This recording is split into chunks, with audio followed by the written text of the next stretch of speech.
The challenges that we face in public education are profound. We have a group of youth coming through our system right now that believe that their tomorrow is not going to be better than their today. That is incredibly dangerous. We have a group of professionals, teachers, who have been far removed from the process in their craft and not held and esteemed as professionals. We can do better than that. My name is Michael Rowe, and I'm the principal of Riverside Poly High School. We do things different. One of the things that we focus on is the concept of teacher collective efficacy. And translated means teachers being able to work effectively as teams. At Poly High School, we ran a critical examination of the values as put forth by Mr. Parkhouse in the world's greatest high school. And those values were presented to the staff. Number one, that all students have futures. Number two, no one gets anywhere without a teacher. Number three, every day is an opportunity to reinvent and become a better you. Four, all students are gifted and talented. Five, we are what we believe. And six, everything we do with pride. And at Poly, that translates to passion, respect, integrity, determination, extraordinary. The challenge that we face, one, is that when you look at the level of teacher enthusiasm and teacher engagement, we know this right now. We know that teachers are second in terms of quality of life, only behind doctors, where they feel that they're making a difference in living their purpose. Sadly, though, in terms of where they feel their input at work matters, teachers are last in every industry, even behind truck drivers, in terms of feeling like their input into the process, into their craft, is valued. At Poly, we want to do it differently. So our focus for every single teacher, for every single student, for every single classified person, support staff on this campus, we believe in leadership at 4 levels, 4 directions. 1, leading self. 2, leading their peers. 3, leading students. And 4, leading me as their principal. Why do we do that? Because we have spent an exhaustive time looking at not only the values of the world's greatest high school, but actually looking at how our personal core values align with those described by Richard Parkhouse. And the one that was the real moment of truth for our staff was when we looked at the idea that every kid has a future, that every kid can learn. Right now, we see that there are 2 primary pipelines that are impacting our business. The first one is the school to prison pipeline. We have a group of actively disengaged students coming through our system that simply are going through the motions and can't quite connect. We have work to do there. On the other end of that spectrum, we have students that believe that taking 10, 15 AP classes is a ticket to a better future, who are under enormous amounts of stress. How do we bridge that gap? So, the core values of Poly's organization. Number 1, we believe that we need to inspire teacher and student engagement at all levels. Number 2, we want to ignite teacher enthusiasm to implement, maintain, and sustain high-impact teaming during collaboration. And lastly, number 3, we want to be able to create multiple opportunities for teachers and students to utilize their strengths in the classroom, on campus, and in the community. So when you dare to ask, well, what is the focus of Poly High School?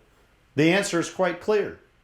It's about building relationships, because we get, as I mentioned earlier, with the teacher collective efficacy component, if I can get teachers to come together, if teachers can come together and be able to effectively team with one another around student learning, that can equate to 4 years worth of learning in that student's educational journey. It's that important. So our focus over the last 4 years has been, we've got to get one another right. Not just from the teacher standpoint, but also embracing the student voice. So our two big focuses with the three organizational values I just shared. Number one, teacher enthusiasm.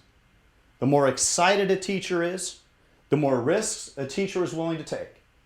The more we can facilitate a conversation when a teacher gets to that point where some kids get it and some kids don't, and the response becomes, what can I do different? We've got it. We've got that growth mindset. That's a shift at Poly High School, and you'll see that with efforts like personalized learning, the AP Academy, Avid, Puente, to name only a few. So why are we different? Well, one, when you look at the overarching strategic goals of our school, it is all about the people within. And part of being able to make that happen is you got to get people like me out of the way. We recognize that. So one, we believe excellence in every classroom. We also believe there should be shared leadership opportunities for everybody as part of our community.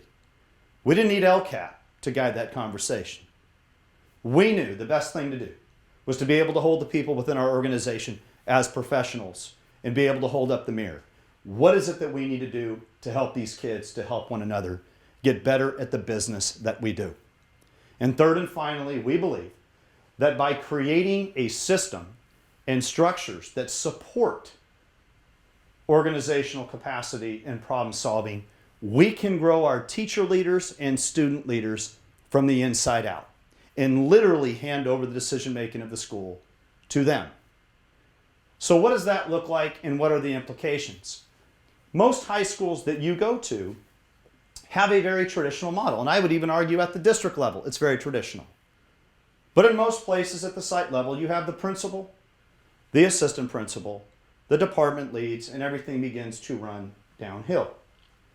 Oftentimes silos emerge. Oftentimes people believe that administration gets together in that wonderful castle up there in the world of administrivia and comes up with decisions and policies that impact everybody without people feeling like they have a part in that process. So we set out to do it differently. So what you see right now on your screen is what we refer to as our tactical departmental leadership. This may look very familiar to you.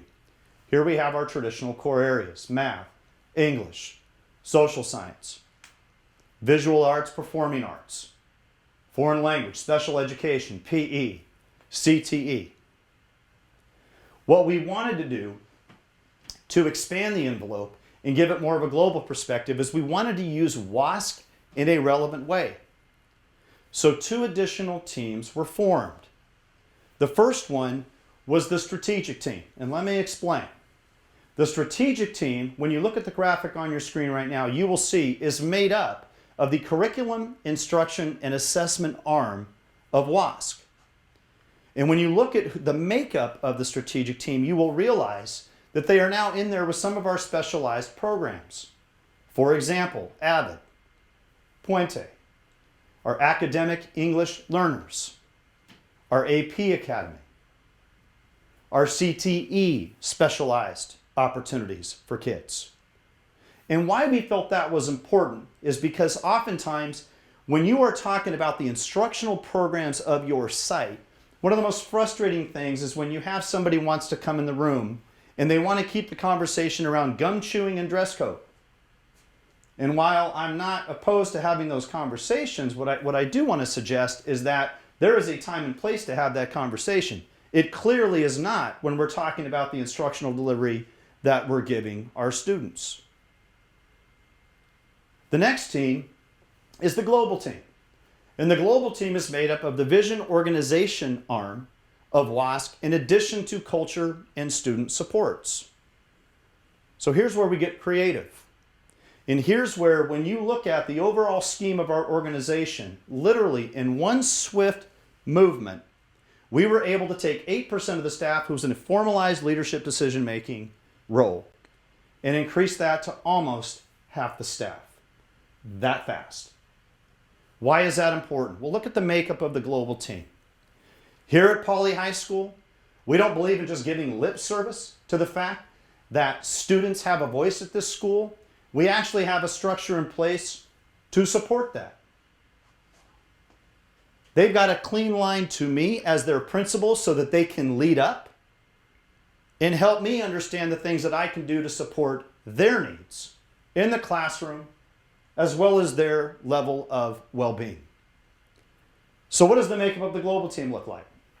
Well, from our structure piece that you see in front of you now, as it's balanced with the tactical, strategic, and global, you're going to see that we've got traditional PTSA, which is represented there. Link Crew, which is a specialized program on our campus, which helps the critical transition from 8th to 9th grade. Our ASB, as well as our Principles of Leadership class that are represented in addition to some of the adult leads that form WASC. Why is this critically important? Because this is the critical entry point where students, and I want you to pay attention to the graphic in front of you. You're going to notice, my challenge to you is tell me where the principal and the assistant principals are at in this organizational depiction. They're not in there. They're off to the right.